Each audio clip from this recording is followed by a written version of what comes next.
오늘 하나님께서 우리에게 주신 말씀은 사도행전 8장 9절에서 25절입니다. 같은 복음, 같은 성령이라는 제목으로 은혜의 말씀을 나누도록 하겠습니다. 우리 그럼 사도행전 8장 9절에서 25절 한 절씩 교독하여 읽도록 하겠습니다. 조금 말씀이 길지요. 그러나 오늘 말씀은 굉장히 중요하기 때문에 다 읽도록 하겠습니다.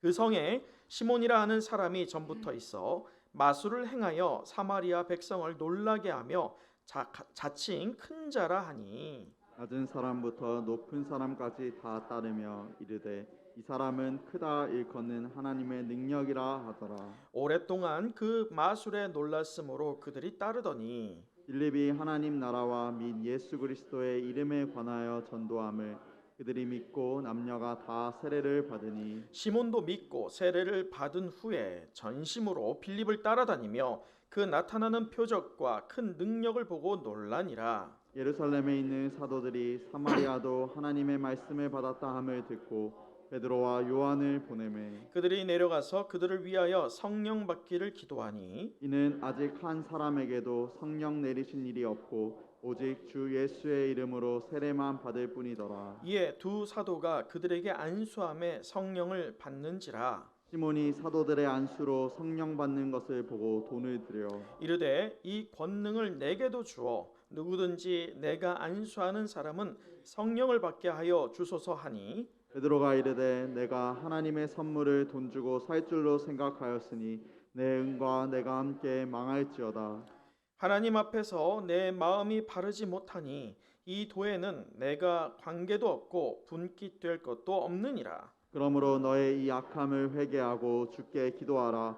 혹 마음에 품은 것을 사하여 주리라. 내가 보니 너는 악독이 가득하며 불의에 매인 바 되었도다. 시몬이 대답하여 이르되 나를 위하여 주께 기도하여 말한 것이 하나도 내게 임하지 않게 하소서 하니라. 함께 읽겠습니다.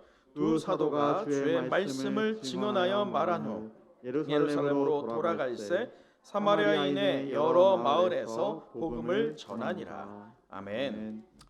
여러분 한 주간 평안하셨습니까? 아멘.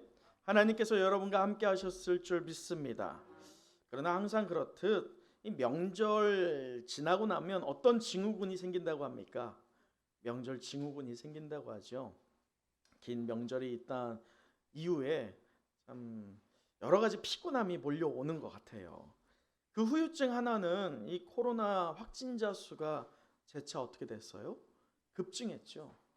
다행스럽게 오늘 뉴스를 보면 400명대로 떨어졌지만 600명대에서 500명대 계속 들쭉날쭉한 그런 상황들, 또 그것과 맞물리면서 이 방역 조치가 9시 영업 제한으로 다시금 복귀할 수 있다, 또는 기존 5인에서 3인 이상으로 사적 모임을 더 제한해야 된다, 이러한 소식들이 우리에게 들려오면서 참 불안하게 했던 한 주였던 것 같습니다. 은성의 성도 여러분, 어쩌면 이 코로나 4차 유행이 온다는 그 말처럼 이 4차 유행이 혹여나 온다라고 한다면 우리는 다시금 모이지 못하는 상황이 될 겁니다. 다시금 흩어지는 상황이 될 것입니다. 이 반복되는 상황 앞에서 누차 제가 말씀을 통해서 나눈 것처럼 성도와 교회가 두려워해야 할 것은 이 모였던 것이 흩어지는 게 아니에요.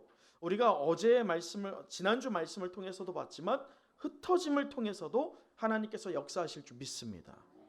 모이는 것도 역사가 있지만 흩어지는 것도 역사가 있어요. 그러나 모일 때뿐만 아니라 흩어질 때 역사가 있고 능력이 있다라고 한다면 분명한 전제가 필요합니다. 그것이 무엇입니까? 성도에게 무엇이 있어야 돼요? 성령의 충만함이 있어야 돼요. 모였을 때도 성령의 충만함이 없을 때는 그 모임은 모였을 때 오히려 다툼이 나는 모임밖에 되지 못하고, 또 흩어졌을 때 성령의 충만함이 없을 때면 마치 모래알처럼 여기저기 그냥 흩어져서 아무런 의미를 또 아무런 역사를 드러내지 못하는 한계밖에 되지 못한다는 것입니다. 그래서 우리 믿음의 성도들이 가장 두려워해야 할 것은 내 안에 항상 주님께서 계시다라고 하는 믿음이 재확인이 되어야 되는 거예요. 매 순간 말이죠. 주일마다가 아니라 언제마다? 매 순간이에요. 내가 주님과 함께 하고 있는가? 내 말이, 내 행동이 주님과 함께 하고 있는가? 이것이 확인이 될 때에 흩어졌을 때에도 능력이 우리 가운데 있을 줄 믿습니다. 여러분, 우리는 잊어서는 안 된다는 거예요. 지난주까지 우리가 말씀을 보면서 1장에서 7장까지 이 예루살렘이라고 하는 한정적인 장소 안에서 이 예루살렘 초대 교회는 양적으로나 영적인 성장을 분명히 거뒀으나 그 스데반의 어떤 하나의 미랄의 파장으로 인해서 큰 박해를 당면하게 됩니다. 우리 지난주 말씀을 보았잖아요. 예수님께서 부활하시고 40일 동안 제자들과 함께 하나님 나라의 일과 또 복음에 대해서 다시금 재차 교육을 받을 때에 주님께서 그들에게 분명히 말씀하셨습니다. 어떤 말씀? 오직 무엇이 너희에게 임하시면? 성령이 너희에게 임하시면 너희가 무엇을 받고? 권능을 받고 성령의 충만함을 받고 온 유대와 사마리아와 그리고 땅끝까지 이르러 무엇이 된다? 내 증인이 되리라. 이 말씀이 결국 무엇으로 드러나게 됐다고요? 큰 박해를 통해서요. 우리가 지난주 말씀을 통해서 본 것처럼 이 큰 박해를 통해서 이 복음이라고 하는 능력이 또 성도의 역량이 한정된 곳에서 이제는 유대와 사마리아로 그 범위를 영역을 넓혀갖고 분명한 그 영향력을 펼쳤던 것을 우리는 지난주 말씀을 보았습니다. 그래서 이 스데반이라고 했던 그 한 인물을 통해서 그 하늘에 미랄되는 그 죽음의 파장이 지난주 누구에게로 왔어요? 빌립에게로 왔죠. 그 빌립에게 왔던 그 파장이 이제는 저와 여러분에게 임하여 우리가 삶의 자리에서 하나님의 말씀, 즉 예수는 그리스도이십니다라고 하는 그 복음을 전파하기를 결단하였던 것이 언제 말씀이라고요? 지난주 말씀입니다. 저만 기억합니까? 기억하실 줄 믿습니다. 또 그것을 삶에 적용한 여러분 되었을 줄 믿습니다. 오늘 우리는 이 새로운 본문을 통해서 세 부류의 사람들을 접해볼 수가 있습니다. 오늘 저는 이 세 부류가 각각 어떤 복음과 어떤 성령을 소유했는지를 살펴보고자 합니다. 그리고 이것을 통해서 코로나로 흩어질 수 있는 그 위협 앞에 놓인 우리 성도와 교회가, 우리 은혜와 성령이 함께하는 우리 은성교회에 속한 모든 영가족들이 이 시대에 과연 어떤 선한 능력의 파장을 일으킬 수 있을지 우리가 말씀을 통해서 좀 적용해 보고자 합니다. 그 부분에서 첫 번째 부류의 인물은 바로 마술사 시몬입니다. 여러분, 우리가 지난주 기억하시죠? 빌립 집사로 인해서 사마리아 땅에 복음이 선포된 결과 그 성에 무엇이 임했다고 합니까? 우리 지난주 말씀의 마지막 절 8절을 다시 한번 읽어보도록 하죠. 8절 말씀 함께 읽어볼까요? 시작.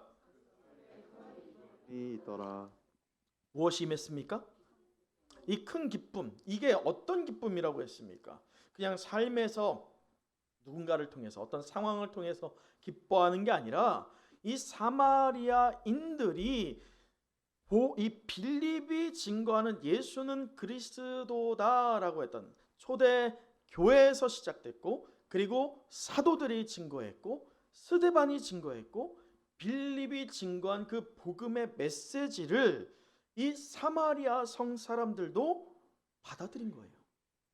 그러자 하나님이 날 구원하셨다라고 하는 그 구원의 감격에 겨운 기쁨이 오늘 사마리아 성 가운데 충만해졌다는 것을 우리가 지난주 살펴봤죠.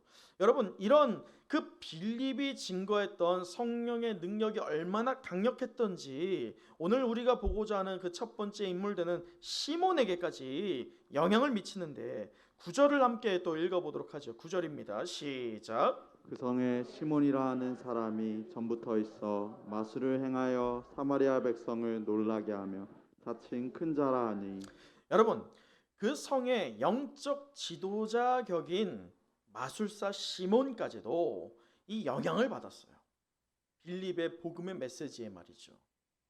그래서 형식적으로나마 13절 시몬도 무엇했어요? 믿고 믿었어요. 믿고 또 무엇을 했습니까? 세례를 받았다라고 말합니다. 그리고 전심으로 빌립을 어떻게 합니까? 따라다닙니다. 이 빌립이 전도하고 있는 그 장소에 시몬이 믿고 따라다녔다는 것을 의미합니다. 여러분, 이것을 보면 이 사마리아 성 가운데 임했던 큰 기쁨이 마술사 시몬에게도 있었을까요? 없었을까요? 있었다는 거예요. 여러분, 이것은 우리가 지난 과거에 살펴봤던 한 부부하고도 똑같습니다. 오늘 빌립은 과거에 우리가 살펴봤던 아나니아와 삽비라와 굉장히 비등한 부분을 말하고 있어요. 반복적으로 말이죠. 무엇이냐? 아나니아 삽비라도 초대교회에서 일어났던 성령의 충만함을 경험했다고요? 안 했다고요? 경험했어요. 또 그냥 성도가 아니라 말씀에서 본 것처럼 누구의 제자였습니까? 주의 제자라고 칭함받았던 게 아나니아와 삽비라였습니다. 그러나 그들이 한계가 있었어요. 그 한계 앞에 누구나 한계가 있어요. 오늘 빌립을 통해서 복음을 부여받은 시몬도 한계가 있다는 거예요. 그 얘기는 누구에게도 한계가 있다는 것입니까? 우리에게도 있다는 거예요. 그렇다면 그 한계점 앞에서 우리가 어떻게 반응해야 되느냐, 이 시몬을 반면교사 삼아야 된다는 것을 우리가 도전받아야 될 것 같습니다. 우리가 좀 더 이 빌립의 추종자 되었던 이 마술사 시몬에 대해서 좀 자세히 보죠. 자, 9절을 한번 다시 보면 이렇습니다. 시몬이라는 사람이 전부터 있어. 이것은 어느 전일까요? 기준이 언제일까요? 그렇죠. 빌립이 오기 전부터. 그렇다면 소위 사마리아 성을 조물락 움켰다 폈다 했던 인물이 누구라는 겁니까? 시몬이라는 거예요. 자, 말씀을 계속 보세요. 전부터 있어 무엇을 행했습니까? 마술사예요. 마술사는 우리가 서커스에서 말하는 그런 마술이 아니죠. 마술사는 박수와 무당을 말합니다. 여러분, 박수와 무당이 영적 능력이 있을까요? 없을까요? 있어요.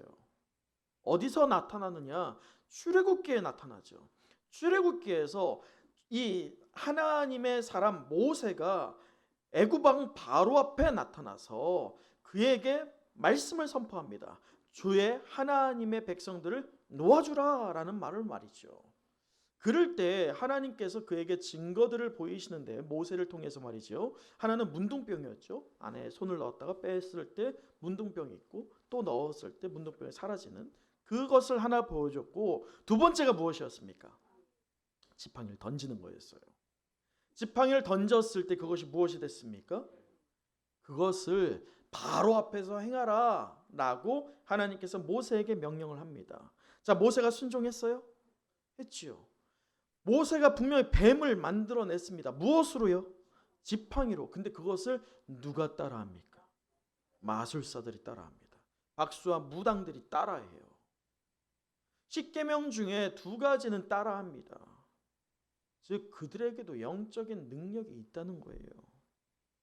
그런데 이러한 마술을 행했던 그 시몬이 어느 정도였느냐? 9절을 계속 보세요. 마술을 행하여 사마리아 백성을 어떻게 만들었어요? 놀라게 했어요.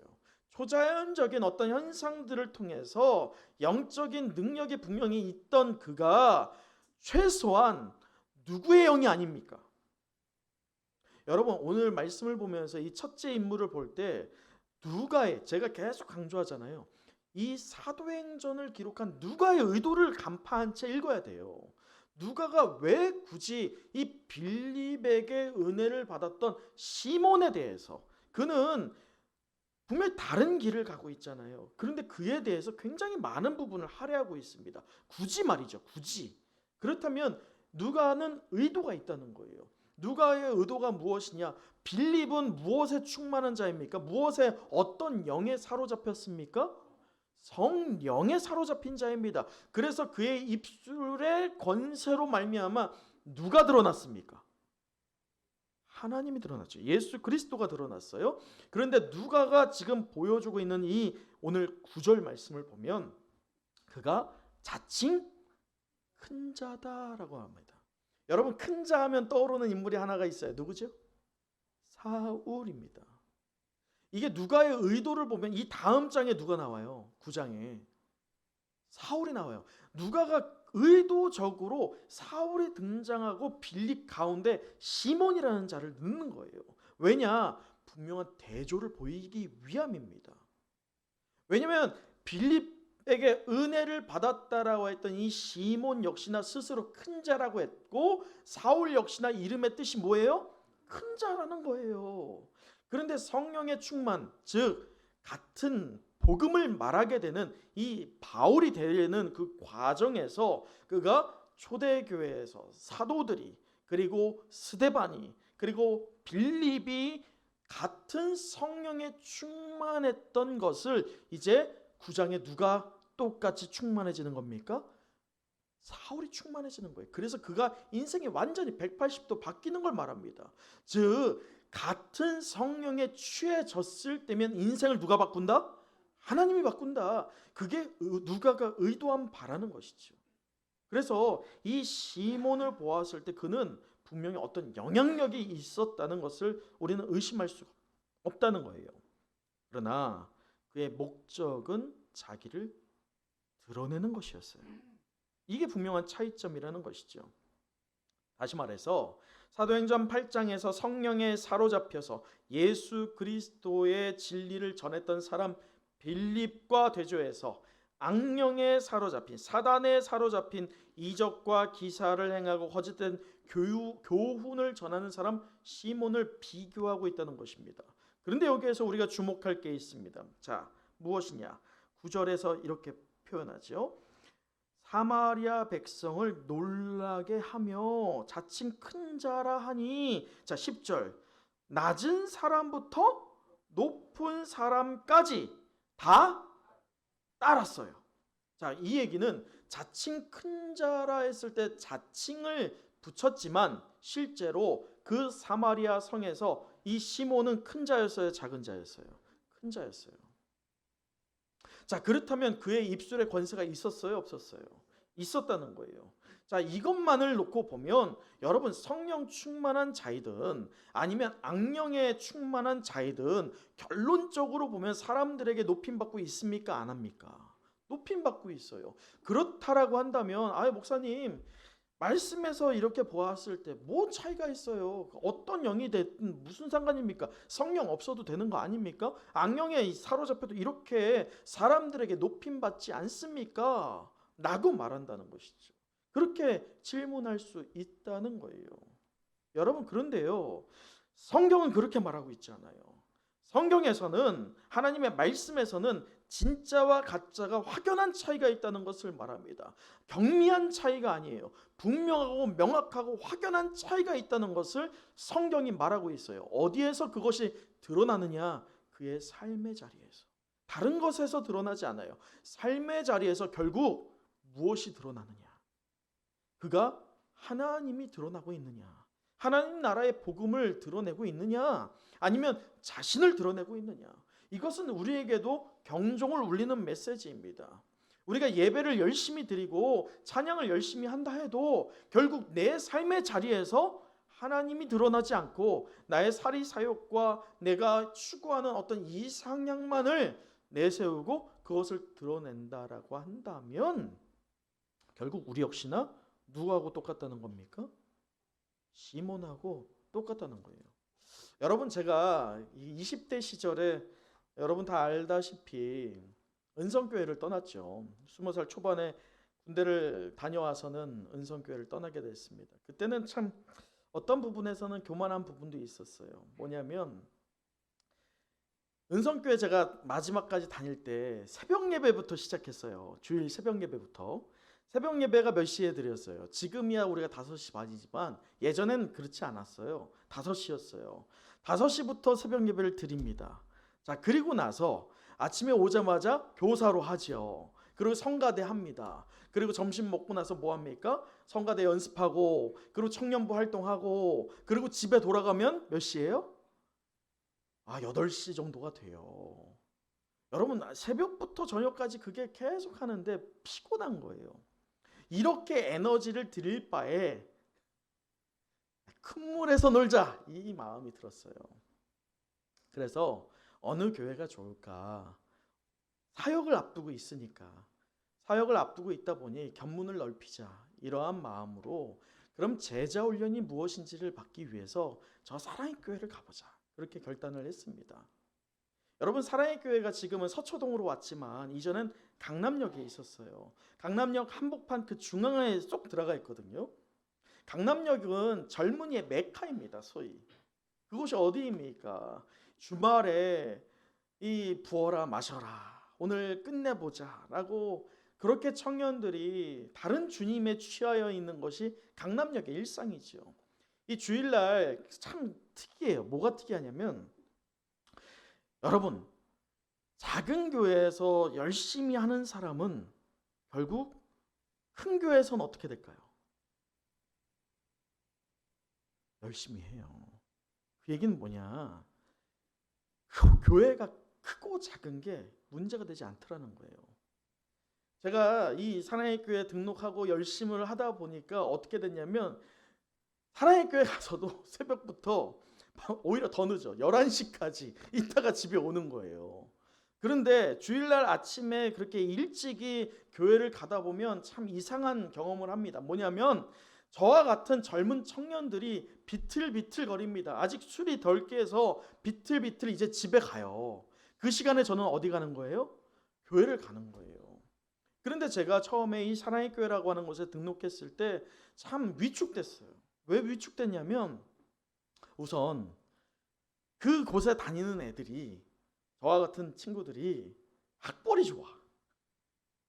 이 스카이는 도처에 깔려 있어요. 유학파도 많고요. 그리고 얼굴이나 이 모든 조건들이 왜 이렇게 다 멋있어? 더 나아가서 배경이 빵빵해. 부모들이 뭐 집 하나는 다 있더라고요. 그렇게 빵빵해. 근데 무엇까지 있어요? 믿음까지 있어. 야, 내가 비교하는데 난 뭐지? 내가 작은 교회 다녀서 내가 이렇게밖에 몰랐나? 그런 생각이 들었어요. 야, 그런데 처음에 등록하고 그 친구들과 예배 드리는데 그 친구들 예배를 얼마나 열성적으로 드리든지 감격이 임하더라고요. 왜냐면 나 이렇게 작은 교회에서 몇몇 되지 않는 청년들하고 예배 드렸는데, 야, 여기는 몇백 명이나. 여러분, 제가 다녔던 부서가 청년 부서에서 제일 작은 부서였거든요. 청년 부서가 지금은 9개예요. 제가 다닐 때는 7개였거든요. 근데 제가 다녔던 부서는 200명이었어요. 그게 제일 작은 거예요. 보통은 몇 명? 400명 돼요. 그게 몇 개? 7개예요. 근데 그런 교회에서 예배를 드리는데 너무 좋은 거예요. 근데 쟤네는 뭐 이렇게 다 가졌어? 그 질투심이 이렇게 나는 거죠. 그런데 그게 오래가지 않았어요. 분명히 제 눈에 비춰지는 저들이 모든 걸 다 소유했고 하나님께 그렇게 열심히 예배 드리는 것 같았는데, 문제는 그들의 이면적인 모습을 제가 얼마 지나지 않아서 보게 된 거예요. 분명히 저쪽에서 하나님에 대해서 이것이다 저것이다 논하면서 구원이 무엇인지에 대해서 논했던 그 청년들이요, 이 모임이 끝나니까 2차를 모임을 갖습니다. 그러면서 또 다른 주님을 모십니다. 분명히 그들이 여기서 하나님의 아들 독생자 되는 예수 그리스도에 대한 주님을 모셨는데, 그 모임이 끝나고 나서 야, 우리 이제 많은 걸 논했으니 또 다른 걸 논해보자 라고 하면서 다른 장소를 갑니다. 그것만이 아니었어요. 이 강남역에 그때 당시에 타로점집이 있었어요. 타로점집이. 근데 저도 그 교회를 다니면서 소문이 들은 게, 거기가 그렇게 어떻대? 용화대. 그게 저도 들렸거든요. 거기가 용화대. 저도 이 안에서 호기심이 몰려오는 거예요. 어떻게 맞히길래? 근데 어떤 애가 이런 거야. 다 맞춰. 그 얘기는 뭐예요? 갔다 온 거야. 근데 예배 끝나고 나서 제가 그 앞을 지나갈 일이 있었는데 분명히 우리 부서에서 그렇게 성령 충만하고 모든 걸 다 소유했다라고 여겼던 걔가 그 줄에 있는 거야. 여러분, 그 사건이 저한테 굉장히 충격적이었어요. 왜냐면 그때만 해도 이 작은 교회 출신이라고 하는 그들이 저를 그렇게 보지는 않지만 스스로가 이 작은 교회에서 내가 뭘 배운 것도 없고 이런 위축감이 있었어요. 근데 그 사건 이후에 완전 달라졌어요. 그 사건 이후에 작은 교회였다 할지라도 나는 올곧은 믿음이 있다 라고 하는 영적 자존감이 세워졌다는 거죠. 그리고 나서 그게 한 6개월 됐을 때거든요. 그 교회 다닌 지. 그리고 나서 제가 그 교회 그 부서에 소위 탑을 찍기까지 얼마나 걸렸을까요? 6개월 걸렸어요. 1년 만에 그 교회 부서에서 탑을 찍었어요. 왜냐? 그들이 오합지졸로 보이는 거예요. 있어 보이는 거지 진정한 그 안에 담겨져 있는 성령이 부지함으로 보이는 거예요. 근데 실제 하다 보니 그렇게 점차 자리가 역량이 넓어져 가더라고요. 여러분, 그런데 이게 다만 젊은이들에게만 보여지는 양상이겠습니까? 직분 있는 분들이 오늘의 운세를 보고 또 올해의 운세를 점쳐보며 더 나아가서 계약을 해야 되고 뭘 사야 되는데 이거 좋습니까? 의향을 물어보고 우리 애들이 결혼해야 되는데 언제 결혼할란가요? 그걸 물어보는 분들이 적지 않더라는 거예요. 여러분, 우리 신앙이 진짜인지 가짜인지는요, 하나님은 아십니다. 결국 우리의 삶의 자리에서 확연하고 분명한 차이가 드러나야 할 줄 믿습니다. 이 시몬의 이야기는요, 성경에서 본문 외에는 나타나지 않아요. 오늘 이 본문에만 나타납니다. 그래서 이 마술사 시몬이 어떤 인물인지 또 이 본문 이전과 이후에 어떻게 되었는지 우리는 잘 알 수가 없습니다. 그러나 한 가지 확실한 것이 있습니다. 그것은 이 시몬은 예수를 믿는 것 같은 분명한 행사가 있었어요. 분명한 반응이 있었어요. 그러나 한계 앞에서 그는 넘어지고 그리고 결과적으로 교회를 분란시키고 소동시키는 중심에 있었다는 겁니다. 그가 하나님의 이름을 빙자했다는 것입니다. 그 한계 앞에서 넘어졌던 이 인물은 우리가 다시 한번 뒤에서 살펴보도록 하고, 자, 두 번째 인물을 보도록 하죠. 그 두 번째 인물은 바로 전도자 빌립입니다. 우리 12절 말씀을 같이 보도록 할까요? 12절입니다. 시작. 빌립이 하나님 나라와 및 예수 그리스도의 이름에 관하여 전도함을 그들이 믿고 남녀가 다 세례를 받으니. 자, 여러분 12절에 보세요. 빌립이 아까 시몬은 어떤 것을 높였습니까? 스스로를 높였어요. 자칭 큰 자다라고 하면서 그는 결국 그가 높임 받기 위한 것을 위해서 열심히 했던 자였습니다. 그런데 오늘 이 빌립이 전하고 있는 메시지의 핵심이 무엇입니까? 하나님 나라예요. 말씀을 보면 하나님 나라라고 분명히 말하고 있죠. 그리고 또 뭘 하고 있습니까? 예수 그리스도의 이름에 관하여. 즉 이것이 무엇이냐? 예수는 그리스도이십니다. 나의 구원자이십니다. 이 복음의 선포를 하고 있다는 거예요. 앞서 소개했던 시몬이 자칭 큰 자라고 외치며 스스로를 치켜 세우며 사람들을 미혹했던 반면에 오늘 이 빌립은 다른 말을 하지 않고 있어요. 빌립은 사도들에게서 시작하여서 스데반에게 임하였던 이 같은 성령을 받았고 같은 복음을 증거하고 있다는 것입니다. 그래서 자기를 드러낼 필요를 전혀 느끼지 못했다는 거예요. 온전히 누구만 드러냈습니까? 하나님만 드러내고 있어요. 예수 그리스도만 드러내고 있습니다. 빌립의 관심은 그렇다면 무엇입니까? 하나님 나라였다는 겁니다. 여러분의 관심은 과연 무엇입니까? 우리가 이 몸된 교회에 나와서 예배를 드리고 각자의 상황에 맞춰서 이제 산주를 또 살아가야 되는데 여러분의 관심사는 무엇입니까? 당연히 그에 따른 결과도 오늘 성경의 빌립과 같으냐 시몬과 같으냐 양갈래길을 맞이하게 될 겁니다. 여러분 요즘에는 지금 우리가 이렇게 멀티비전이나 이런 걸 잘 사용하고 있지만 과거 한 2000년 초반만 해도요 OHP라고 하는 필름을 사용하는 영사기를 썼었습니다. 혹시 아시죠? OHP 그거 이 필름에 글자나 그림을 해서 이 확대경의 광채에 딱 놓으면 투사를 시키죠. 그래서 화면을 보여주게 하는 장치였어요. 굉장히 어떻게 보면 단순한 장치입니다. 밑에서 빛을 쏘고 이것을 투사시키는 장치만 있으면 됐다는 거예요. 자, 그래서 이 투사기가 갖고 있는 목적은 굉장히 간단하죠.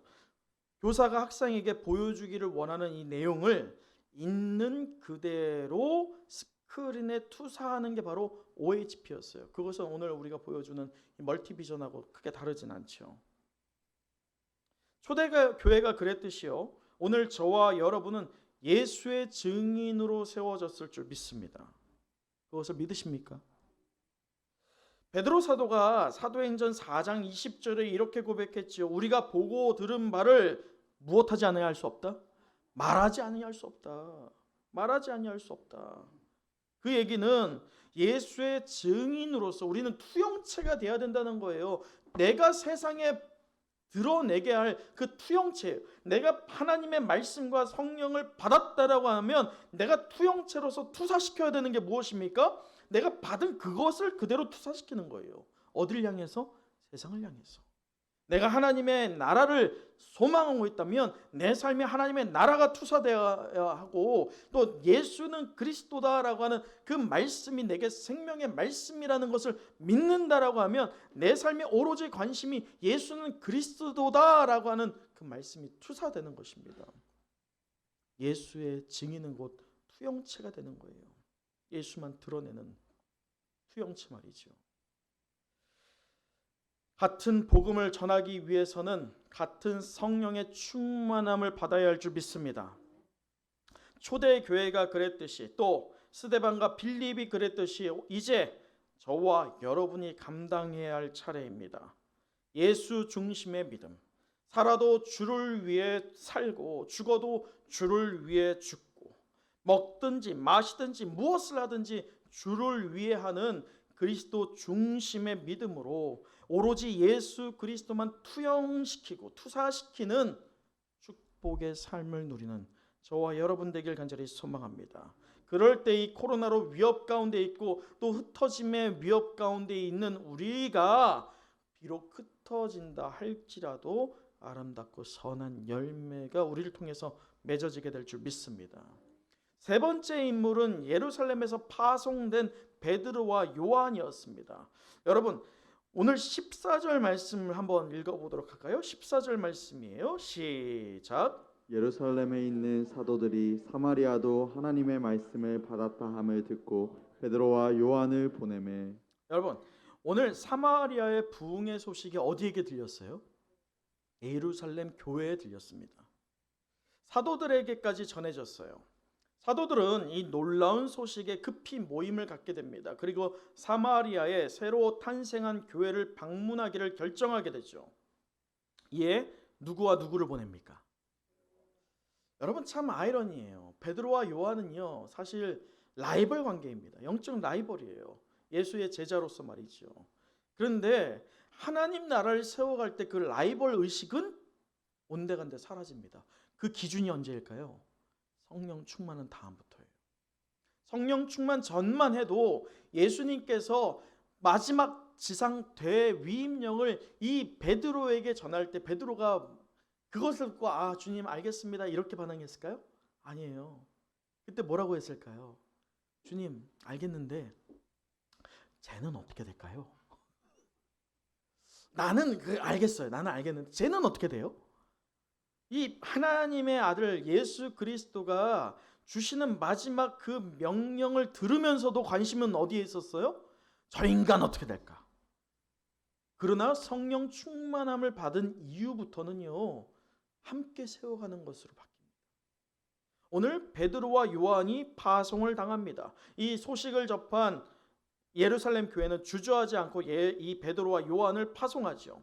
자, 그런데 그들이 이 사마리아 성에 갔더니 무엇이 부재하다고 합니까? 말씀에서 보면 14절의 후반에 보았을 때 하나님의 말씀을 받았다 하고 15절에 그들이 내려가서 그들을 위하여 무엇을 기도합니까? 그럼 그들에게 무엇이 없다는 겁니까? 성령이 없다는 것을 보게 된 겁니다. 그리고 나서 하나님께 성령 받기를 기도합니다. 그러면서 17절 두 사도가 그들에게 안수함에 무엇을 받게 되죠? 성령을 받게 됩니다. 여러분 착각하면 안 됩니다. 오해하면 안 됩니다. 여기서 안수한다고 임한 게 아니에요. 사도들의 어떤 안수의 행위로 임한 게 아닙니다. 하나님께서 이 예루살렘 교회를 통해서 사실 이 유대인들에게는요, 사마리아는 구원받지 못하는 부류예요. 근데 그곳에 빌립이 갔잖아요. 빌립이 가서 그 큰 기쁨이 임했다라는 것을 갖고 영적인 도전이 유대인들을 되는 크리스찬에게 임한 거예요. 사도들에게 임한 것입니다. 그리고 나자 분열되었던, 그렇게 또 간격이 벌어졌던 그것들이 은혜로 채워지는 현상, 분열이 아니라 연합되는, 화합되는 그 현상이 일어날 때 성령의 역사가 일어난 겁니다. 즉 이 예루살렘에서 임했던 오순절 성령 사건이 오늘 사마리아 성령 사건으로, 사마리아 오순절 사건으로 일어나게 되고 있다는 겁니다. 그렇습니다. 예루살렘에서 파송된 베드로와 요한 사도를 통해서 다시 한번 같은 복음과 같은 성령이 드러나게 된 것입니다. 그런 결과로 분열이 아니라 화합과 연합이 드러나게 되죠. 유대인과 사마리아 사이에 깊게 패였던 골이 더 이상 존재하지 않게 됩니다. 더 이상 적대 관계를 맺지 않게 됩니다. 오히려 한 그리스도 안에서, 한 성령 안에서 한 몸을 이루게 되는 사건이 오늘 사마리아 성 안에서 일어나고 있다는 것입니다. 그럴 때 우리 25절을 함께 읽어보도록 하죠. 25절입니다. 시작. 두 사도가 주의 말씀을 증언하여 말한 후 예루살렘으로 돌아갈새 사마리아인의 여러 마을에서 복음을 전하니라. 여러분 분명히 이전만 해도요, 이 사도들에게 사마리아는 관심 대상이 아니었습니다. 그러나 성령이 일하게 하심으로 연합되고 또 그 사마리아 성에서 오순절 사건이 재현되는 현상을 통해서 그들의 믿음의 역량이 커지고 있어요. 믿음의 눈이 확장되고 있습니다. 영적인 그 영혼들을 사모하기를 작정하게 되죠. 그래서 사마리아 성에게 이제 무엇했다라고 하면 야 이제 끝났다 가자, 이게 아니에요. 가는 과정에서 발이 닿는 그곳마다 끝까지 예수 그리스도에 대한 복음을 증거하게 되었다는 것입니다. 그렇게 하니 여러 마을에서 복음이 퍼져나가게 되는 것이죠. 사랑하는 성도 여러분, 우리 은성교회는 하나님께서 세우신 거룩한 전일 줄 믿습니다. 하나님께서 세우신 우리 은성교회는 하나님의 영이 임하는 성령 공동체일 줄 믿습니다. 하나님의 은혜를 나누는 은혜 공동체로 성장해야 할 책임감이 우리에게 있어야 할 줄 믿습니다. 더불어 영으로 하나 되는 연합 공동체로서 재생산을 이루는 생명 공동체의 사명을 감당해야 할 줄 믿습니다. 그 일선에 여러분을 사용하실 것입니다. 여러분 오늘 말씀을 마치겠습니다. 오늘 하나님 나라의 일을 우리 은성교회에 속한 가정과 개인에게 적용하면서 같은 복음, 같은 성령이란 제목으로 우리가 은혜의 말씀을 나눴습니다. 마지막으로 24절을 함께 읽어보도록 하겠습니다. 24절입니다. 시작. 시몬이 대답하여 이르되 나를 위하여 주께 기도하여 말한 것이 하나도 내게 임하지 않게 하소서 하니라.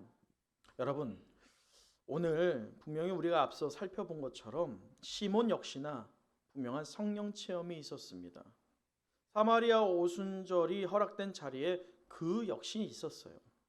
그러나 그의 믿음은 한계가 있죠. 참 믿음으로 결코 다다를 수 없는 거짓 믿음의 한계였습니다. 그가 분명히 성령의 은혜를 받고 말씀의 은혜를 받은 채 빌립의 역사를 통해서 놀라고 반응하고 따랐지만 결과적으로 사도들이 보여지는 이 성령의 충만함을 무엇으로 사려고 했습니까? 돈으로 사려고 했어요. 아나니아와 삽비라처럼 성령을 속이는 죄를 저지르게 된 것입니다. 그러나 아나니아 삽비라에게는 기회가 없었지만 오늘 시몬에게는 기회가 있습니다. 회개할 기회 말이죠. 여러분, 우리에게도 아직 회개할 기회가 있습니다. 이 코로나 상황에 우리 교회들이 맥없이 넘어지고 주저앉는 것은요, 이 코로나 상황이 너무 커서도 아니고 또 코로나와 마주한 이 상황 속에서 교회가 잘 대처하지 못한 것도 아니라 어찌 보면 우리의 믿음이 연약했기 때문이에요. 온전한 올곧은 믿음이 아닌 다른 것들이 세워지다 보니 오늘 시몬처럼 분명히 믿음의 고백이 있고 반응이 있고 경험이 있었지만 그 한계점 앞에서 넘어지는 상황들이 우리에게도 일어날 수 있다는 것을 우리는 깨달아야 합니다. 은혜와 성령이 함께하는 우리 은성교회 영가족 여러분, 항상 성령 충만한 가운데 성령을 힘입어 살아가기를 원합니다. 더욱이 말세를 당하여 사는 우리는 항상 성령 충만한 가운데 더욱 거룩하고 믿음 있는 삶을 살아가야 할 것을 믿습니다. 부디 예수의 증인으로서 투영체답게 보고 들은 바를 있는 그대로 삶 가운데 드러낼 때에, 그렇게 결단할 때에 복음과 이 같은 복음과 같은 성령으로 영적 전쟁에서 능히 승리하는 것뿐만 아니라 아름답고 선한 열매를 각자의 자리자리에서 주렁주렁 맺는 놀라운 역사를 경험하는 우리 은성의 모든 영가족들, 또 그 가정들, 또 우리 공동체가 되기를 간절히 소망합니다. 기도하겠습니다.